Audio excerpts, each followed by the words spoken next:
Electrocast. There's a change happening in the way we live, the way we work, the way we spend our money and make our decisions. We are evolving to be more conscious in our actions in a way that serves the world and makes it a better place. Welcome to the Ethical Evolution. The Ethical Evolution podcast is brought to you by the Ethical Change Agency. I'm Bindi, CEO and founder, and I am honoured to bring you the stories of those who create change through paying it forward and giving back. Ethical business owners and holistic healers who are determined to create collective change in the world. Once we have a change in consciousness, and through collective change, we can become one.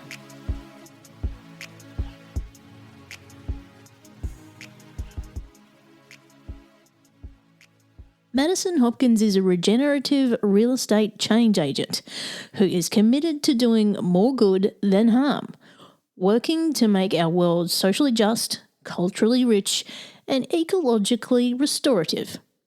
She's also the host of the Eco-Friendly Homes podcast for sustainably minded folks who want to reduce their carbon footprint on a large scale through their home. Her mission is to see more people have sustainable homes, whether from new or through home improvements, and it gives us all a new perspective on how we build and improve our living spaces. Welcome, Madison, to the Ethical Evolution. Thanks for having me on today's show, Bendy. Appreciate it. Now, for those who don't know who you are, you're coming to us from Denver, Colorado. And can you tell us who you are and what you do? Absolutely. I am Madison Hopkins. I'm originally from Louisiana. So if you hear a Southern drawl, that is, you are hearing it. Yes. It is there. And then I live in Denver, Colorado. I've been here for about 4 years, and I work as a real estate agent. And my team of real estate agents, we call ourselves regenerative real estate agents or change agents, which very much fits in with your brand of ethical change agency. And it's pretty much just marrying, for me at least, it's marrying my passion of sustainability in with my career in real estate. So I sort of got into that because I didn't really know what it was that I wanted to do. And I sort of kept waiting for myself to find this like passion job that I really like. And one day I was just like, screw it. It doesn't matter what I do as long as I do something, just do something. And I have fortunately found a way to intertwine that with what I care about and what I believe in. And I also have a podcast called Eco-Friendly Homes. And so that was my real first tangible step of putting that out there in the universe. Awesome. And yeah, there's so many ways that you and I are on the same page here, and that is so cool. Now, how would you say you differ from a regular real estate agent in what you do? So there is an accreditation. It's called the Living Future Accreditation, and it's typically for buildings. Mm-hmm. My whole real estate team, which is Latitude, we're called Choose Latitude, and our brokerage firm is EXP. But the team, everyone is getting certified by the Living Future. And so that means that we're going to be able to oversee projects or advise on projects. It's a pretty extensive accreditation. I'm still at the very beginning of the accreditation, but I've already learned a lot. And so what I do differently, so Denver is a super hot market for real estate right now. We've got about 0.4 weeks supply of inventory. Maybe we have 0.5 weeks supply of inventory, or like a whole month supply of inventory. That's not a lot, right? So market imbalance is 6 months supply. And we're in an extreme seller's market. We just don't have a lot of inventory. And so my goal is to get people into a house first and foremost, because they can't have an eco-friendly home unless they have a home. Yeah. That's actually not true, because renters, I give tangible steps for renters to take as well. So like you don't have to own your home. But my first step is to get people into a house. So standard real estate agent when it comes to that. But, if someone's selling a friend, don't sell your friends. If someone is selling a house that has eco-friendly features, of course, I market those differently. I'm going to feature those, make sure that they are noted in the listing, and really try and promote that to the right client who's going to appreciate those eco-friendly features. Not just call it, here's another beautiful condo located in a great part of town, but I've actually seen one of these recently. They were totally missing out on all the eco-friendly features of that building. And then for buyers, it's really sort of coaching them after the fact, after they close on the house, what they can input into their home. And that's totally up to them as far as the path that they take, because changing any sort of features in your house is financially dependent. Absolutely. And I think it's there's a new trend, and we're seeing in the way buildings are created and designed now. It's more eco-friendly than ever.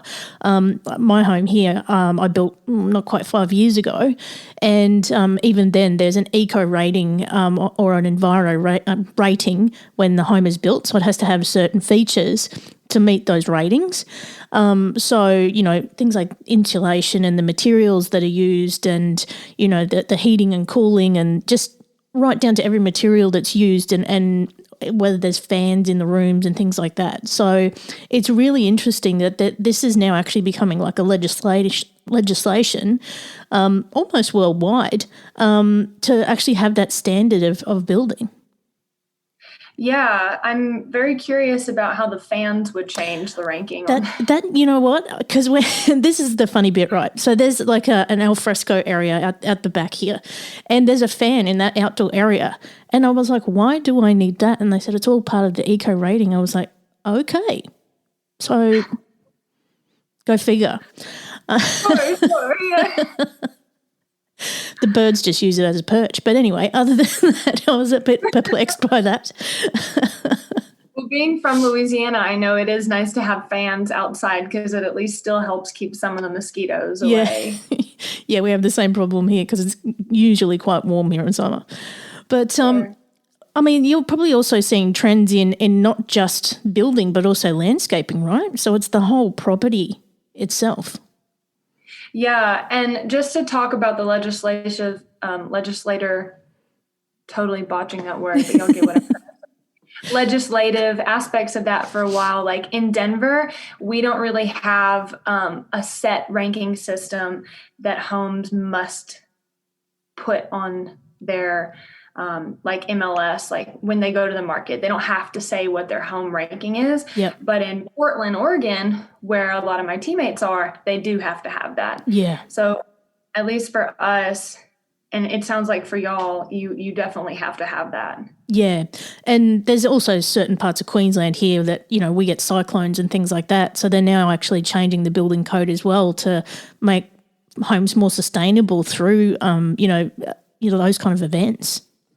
Yeah, I like to use the word future-proofing them, but then I remind myself, actually, the future is now. Yeah. We are experiencing those sorts of catastrophic environmental changes due to global warming now. So that's why you guys have to have that implemented now. I mean, I think the future-proofing aspect comes in like we do expect it to get worse because we're not still doing enough to make it better. And the landscape is definitely one of those aspects. So in Denver, we have a super dry, arid climate, and xeriscaping. Some people call it xeriscaping. Yeah. It's XERI or ZERI. And it's essentially for us like using rocks and native plants instead of grass and trying to grow luscious green things. Like we need really like durable plants that are resilient, that last through the winter. So I think I always get these confused. Is it a perennial or an annual that regrows every year, the type of plant? I think it's the annual, isn't it? See, I think it's the perennial because I'm always thinking logistically it's the annual because annually, but anyways, we need the ones that So landscaping is definitely a large part of that. And in Denver, we're seeing a lot of smaller footprint homes too. And maybe there's sort of a connection there between everyone saying reduce your carbon footprint and then builders literally shrinking the footprint of a home. But I also think it has to do with like a growing population and people living in a more dense urban area instead of urban sprawl, right? And it's just changing that density of living, isn't it? Like, we are running out of space. I know in some countries, and instead of spreading out, they're going up, or they're actually reducing that footprint. But yes, there are the carbon impacts of that as well. Yeah. I don't know them exactly, but I have wondered, okay, well, just because we're building more narrow and smaller footprint, but we're building up, like, how does that change things? But I do think it's getting people a little bit more used to living happily with less instead of the large single family home that has 6 bedrooms for your grandchildren, but they're only there twice a year. Yeah. It's interesting, isn't it? And I know in America the homes are quite large and underpopulated in a lot of ways. But I know here in Australia, and pretty much around the world, there is a tight housing market. And I know in my neighbourhood that people are struggling to find housing just because there's none at the moment. They can't keep building fast enough because so many people are moving here. So there's this rental crisis, there's this housing crisis that no one can get a home regardless of whether it's sustainable or not. And I think that's something that we've got to perhaps address through tiny or movable homes. Interesting, yeah. Yeah, so people can spread out if they want to, but if they need to come in for something, they can get closer. I like that. So I think we have to change the way we look at things, and I think with what you're doing, that hopefully will help people change their perspective a bit. Now, I want to ask you, Madison, some of the people that you've helped through the real estate work that you do and also through your podcast, what kind of difference has it made to them? Well, through my podcast, I launched it last summer, so I still am slowly gaining an audience, and I'm just doing it very organically. But I will say I do have a really good friend. She's my longest friend here in Denver. Her name is Imani, and she listens to every single one of my podcast episodes. She's really supportive, and she loves it. She gives me feedback a lot. She's always like, oh my God, I loved how you said this. Like, I did not know this. I have a couple friends who give me feedback in terms of, wow, I didn't know this. And that was really cool. And then it's also been really good for me because I get to learn so much from so many people that I otherwise would not have met, such as you in Australia. Yeah. Yeah. And go ahead. I just love, I was just saying in the last episode that, the amount of people that I've met through doing podcasts and the things that I've learnt, I am just this wealth of knowledge that nobody knows. It's so cool. Yeah, and I like that we get to re-listen to them too, because you don't have to forget anything. I already know where to find that exact resource. And for people who want more resources on the landscaping, as far as making an eco-friendly landscape or ethical changes to your landscape, I have an episode, I think it's one of the earlier ones. It's got to be number 8 or something like that. And it's by Wanda Osterman. And it says, heal the earth, heal the soil. And she just an hour long into it. She gets really, really into the earth, talking about how, it's not just it's not just lawn care. So it's not just lawn care that we need to take care of, but it's land care. And how people will get fixated on like, oh, the tree's so pretty. My grass has to be cut every 4 weeks in the summer, or like every week sometimes. And then people trying to put Band-Aids on top of issues that are really just like, well, just check your soil levels. Yeah, and it's again coming back to being conscious, isn't it, about what you're actually doing and the decisions that you're making. I mean, so often as homeowners, we quite often want to keep up with the Joneses or the neighbourhood, and right down to the green grass. And like my neighbour, he has impeccable grass, but I don't, and I really don't care. But I actually take different care of things. Like I don't use any chemicals. I'm very conscious of what goes into the soil. And you've got to put love into it. You can't just damage it and expect something back. Right. Yeah. Well, in terms of how my work as a regenerative real estate change agent affects homeowners and the people who I've worked with, it is a slow process because sort of what you were just saying, for when you take care of your yard, right? Like you don't put chemicals in there. And I'm sure that you've experienced sometimes you need something, but the solution that you can get at the store isn't what you want to use, right? No. Yeah. I've actually learnt natural solutions that do the same thing, But you still had to take time to figure out what are the natural solutions. And I was just experiencing yesterday, I've got like a floor poof that and we ordered them not full of poof stuff because the store was offering, where we ordered it from was offering polyester filling. We didn't want that, and it was going to cost more to ship it.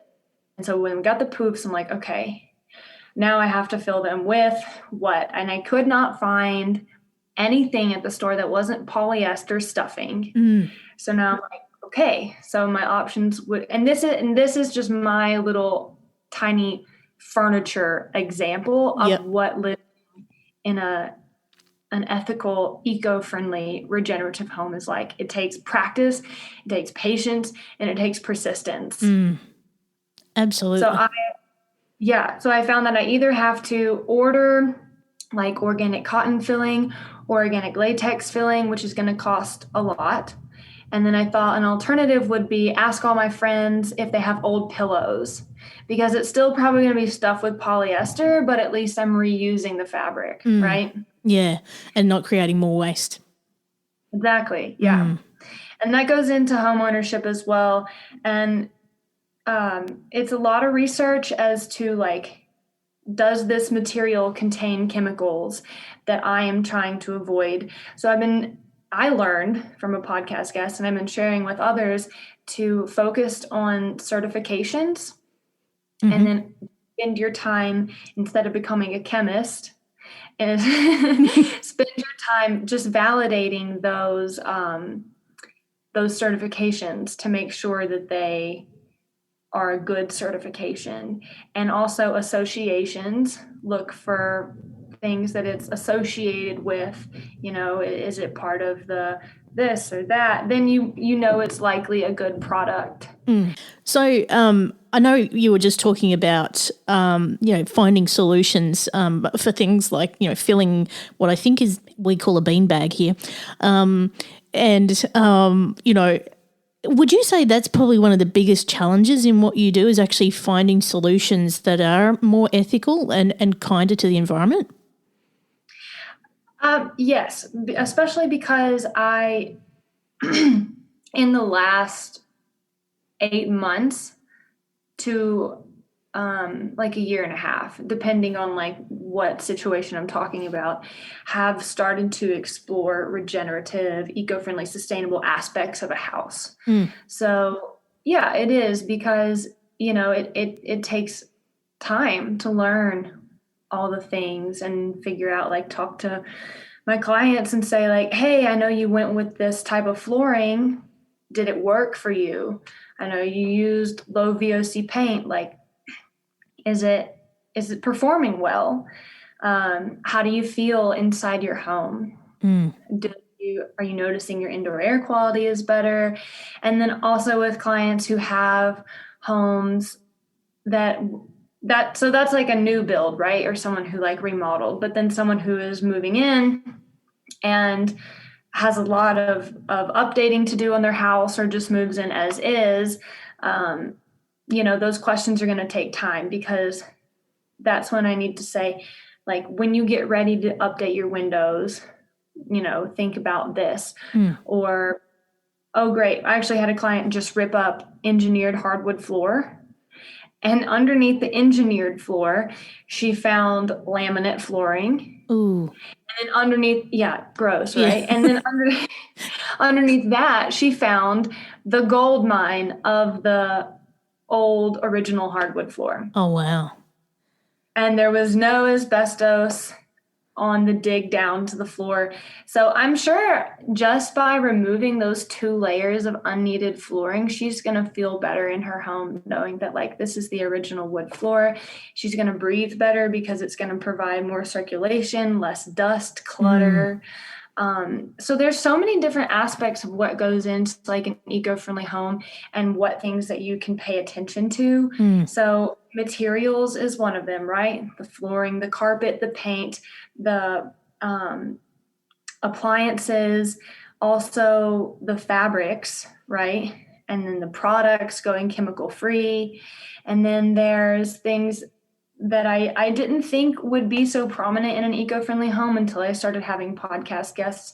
And that is community. Community is huge for people. Yeah, absolutely. We need people, right? We want people near us. We want to be in relation to people who have similar goals as we do and who think the same way, or at least not even think the same way, because people also really like that healthy dose of challenge to create change and just discussion. But what I mean is that you and I, like, we have a similar mission. Like, we want to provide value to people through ethical choices. Yeah, absolutely. Now, I'm curious to know, Madison, what kind of resources would you recommend to people if they're really interested in making some more sustainable choices around, updates to their home or building a new home? So when it comes, this is something I've really learned from a couple different people, and it's indoor environmental air quality testing. And so that could be, everyone I think has heard of the blower door test, and that shows where your air is leaking in the house. But there's also formaldehyde testing, and you can test levels of different chemicals and off-gassing in the house. And then I think that's a really good place to start, because after that, you can say, oh, this is what I actually need to change. Yeah, because we're just not conscious, are we? We just think we're safe inside our home. I mean, how could we be? We didn't build, how could we be conscious of it? Not how could we be safe, but how could we be conscious? Because we didn't build these homes. Most of us do not have a hand in our home remodeling or building process, and don't know about architecture or chemicals, or, we all have our things that we have to pay attention to and have to do, and our home doesn't include that. Yeah. But isn't it funny? Like, if we just got curious, and, it's what we know, right? And so if we actually opened our mind a bit to learn some of this stuff, the changes that we could make. So how does the curiosity of eco-friendly home relate to your listeners? Like, why are they interested in the eco-friendly home? I guess, again, it's about being conscious about the choices that we can make to make the world a better place, to put it basically. And that's pretty much aligned with the mission of the show. So really, any kind of decision we can make in life that makes a change for the better, there's millions you could make around an eco-friendly home, right? Yeah, there are.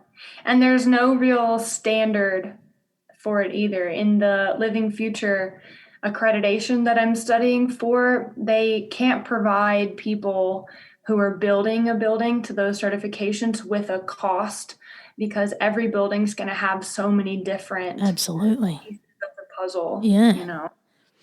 So for you, Madison, can you define for me what ethical means to you?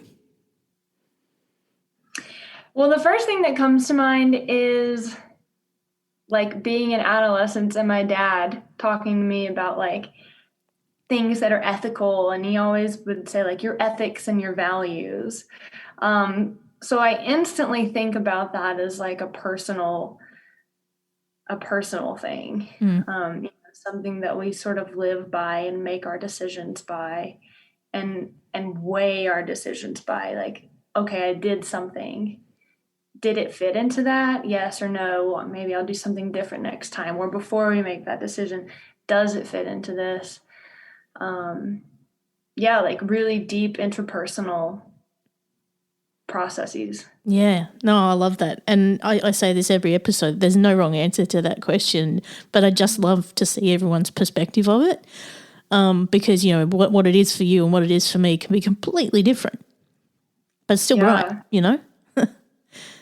I do think that's really interesting. And I think that maybe my definition of ethical is maybe a little more external than I initially thought that it could be, because here I am saying like, you know, regenerative real estate and eco-friendly homes for the external things around us, for the environment, for our future.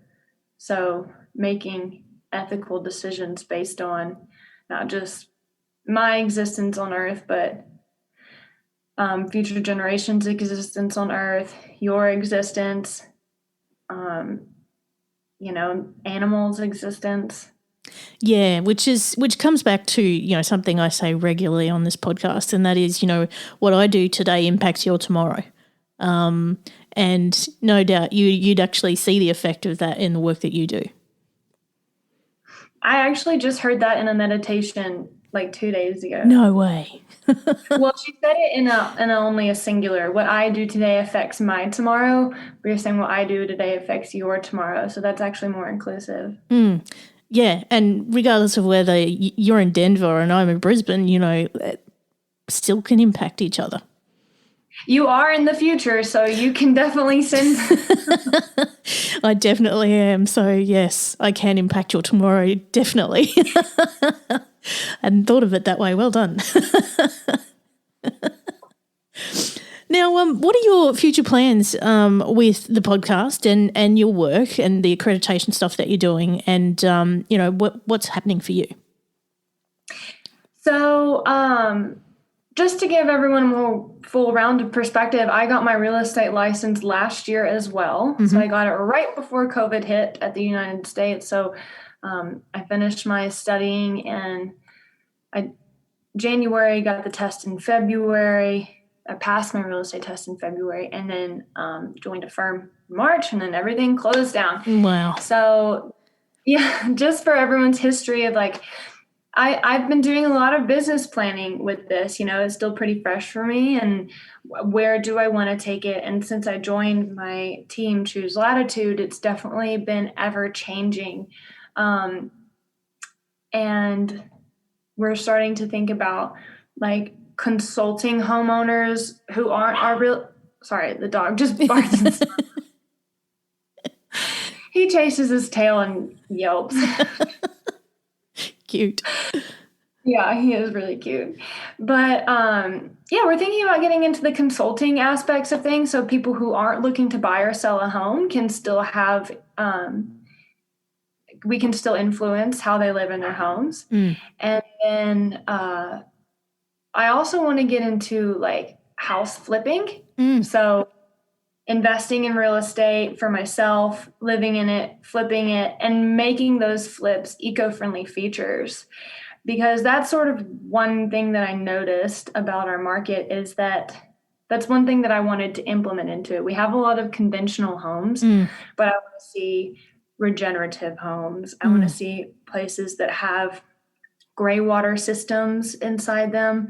So for people who don't know what gray water systems are, that's water that comes from your sinks, showers, and laundry, and then it gets recycled either back into your toilet bowl which at least in the United States, our toilets account for 25% of our household water use. Crazy to think about. Yeah.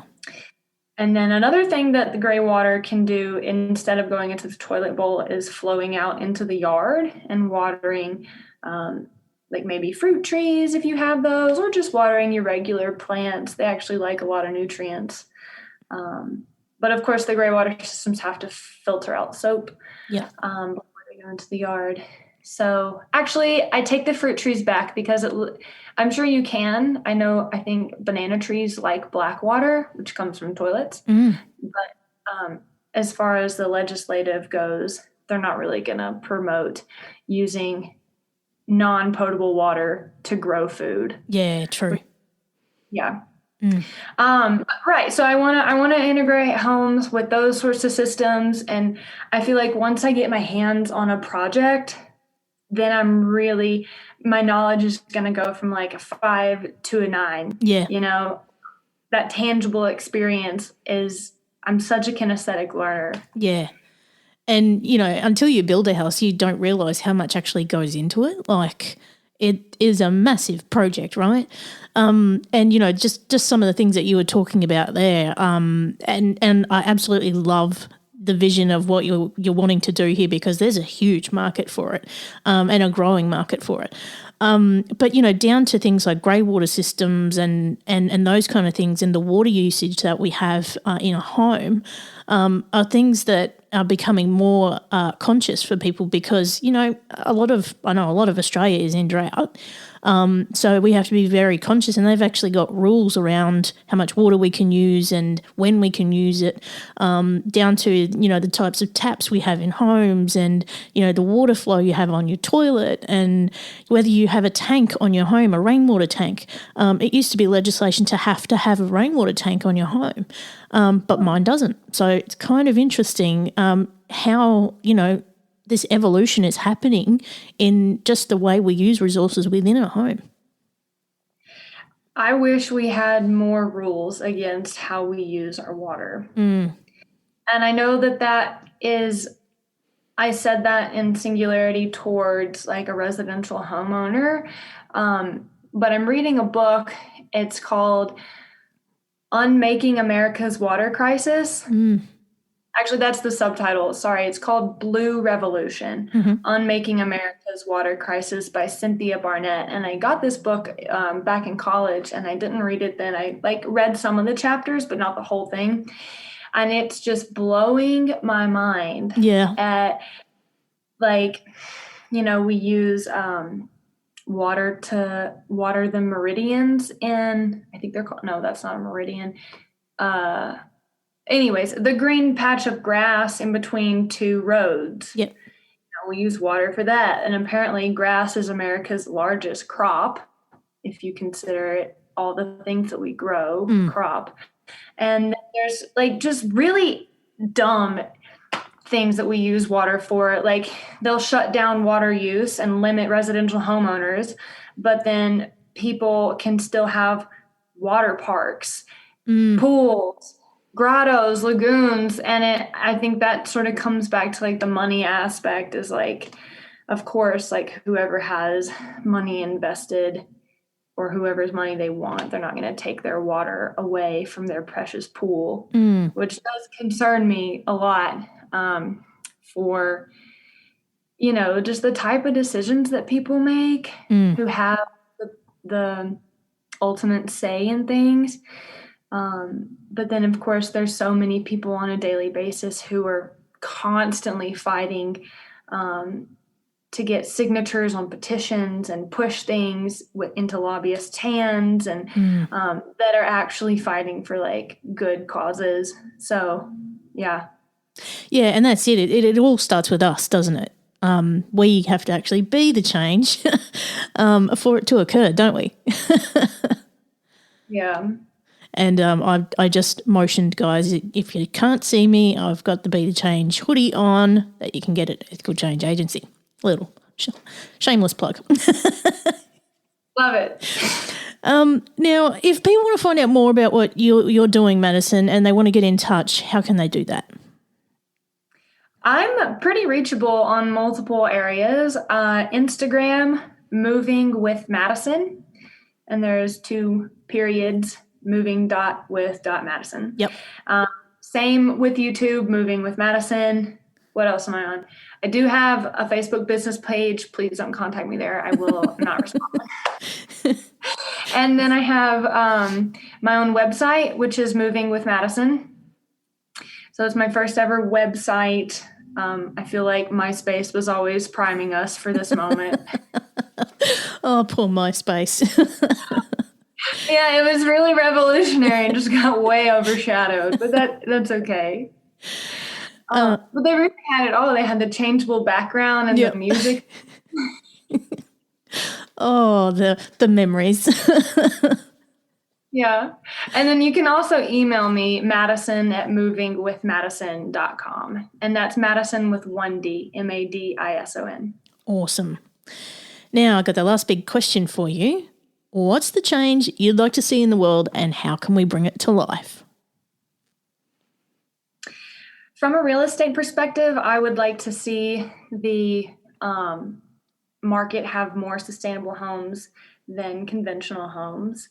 I would really like to see us implementing those important systems like the water. So I'd really like to see our values shift towards more resource care. I have this like interesting perspective that things are probably going to get a little bit worse, but then I do believe that whenever they get worse, they will get better. Sort of like our current thinking is going to hit rock bottom, and like we'll hit the rock, you know, it might be a broken bone, but we will be okay after, and things will get better. So I kind of just have to hold steadfast to that. I know everyone has their own perspective on things, but so yeah, I think things will get better. And I think that things like, you know, being mindful about what we use and how we live life, and, you know, people are eating vegan because they don't want to have like that on their conscience, and they want animals to live healthy and happily. So like all these sorts of things that people do, like what I'm doing with my work and what you do with your work, it's sort of like we're almost already pushing that tailwind up. Like we're going to hit rock bottom. We're already like pushing it back up. Yeah. So there's just a little bit of that. And then that's also what I want to see for our future. What I want in the future is, first off, I want flying cars and jetpacks. I asked my parents for a jetpack when I was 6 years old for Christmas, and they got me these, it was really clever. They got me these like moon boots instead. They were basically like trampoline for your shoes. Yeah. So I've been waiting for these jetpacks for a long time, but I want us, you know what I really want? I really want a future where we have that moment in the coronavirus when all the skies were blue and all the smog. Absolutely. Yeah. And that again comes back to that, what I do today impacts your tomorrow. Because, you know, what the virus did, and again, it only took one person, was actually told us all to go inside, and it was almost like nature went, all right, you guys go inside and let me get better as well. And it did. Like, just absolutely incredible, the impact we make on the earth. Yeah. Well, I don't know the word for it, but my boyfriend we watched Seaspiracy. Have you? I haven't watched it, but I have heard about it, yes. We watched it. We are not eating fish for a whole year. You know, if we like go fishing with his dad or something, then like, sure, we'll eat that. But like reducing our commercial demand on fish. But anyways, and my boyfriend was saying like fish is this, and that's the word I don't know, it's this sort of system where when we leave it, if we leave it alone, it would regenerate in 3 years. Yeah. So again, it's just, oh gosh, if we were conscious, hey, what a change we could make. But we're working on it, right? I think a lot of us are conscious, and we're just we're working on our marketing, we're getting our voice loud and perfecting our brand so people know what we're saying. Yeah, and look, I couldn't agree with you more on the, it'll get worse before it gets better. Like there's always some event that triggers a change, one that is permanent. And sometimes it may have to be a disaster to actually make that change. But there's so many things that have happened that have, were necessary for us to actually reach where we need to be. So, yeah, I completely agree with you there. So I think bit by bit, if we're all doing our bit, we can get there. Yeah, absolutely. Now, Madison, I can't thank you enough for joining me on the Ethical Evolution. It's been so much fun. Thank you. Thank you so much for having me on the podcast. I'm excited to listen to the episode and listen to some more of your episodes. Thanks for listening to the Ethical Evolution podcast. If you're an ethical business owner, change maker, or holistic healer who's determined to make a change in the world and you need support to spread your message, visit ethicalchangeagency.com to collaborate.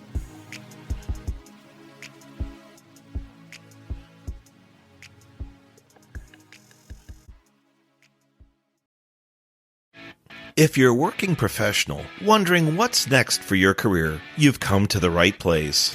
Whether you're looking for a promotion, growth, or a potential career transition, look no further. With over 30 years working in a variety of industries, I share my insider knowledge with those ready to get ahead on Career Advancement with Craig Ansell. Tune in to get your strategies for success. Welcome, explorers of the human experience. This is Let's Talk Soul, and I'm your host, Claudia Monticelli. We're not afraid of the great mysteries of existence here. Soul versus consciousness, we're on it. Spirituality versus science, we've got that covered too. Join us in navigating these profound topics with wisdom, curiosity, and a dash of audacity. Whether you're a spiritual veteran or just starting your journey, Let's Talk Soul is your passport to the unknown. Let's Talk Soul, diving into the depths of the human spirit. Subscribe now wherever you get your podcasts. Electric acid.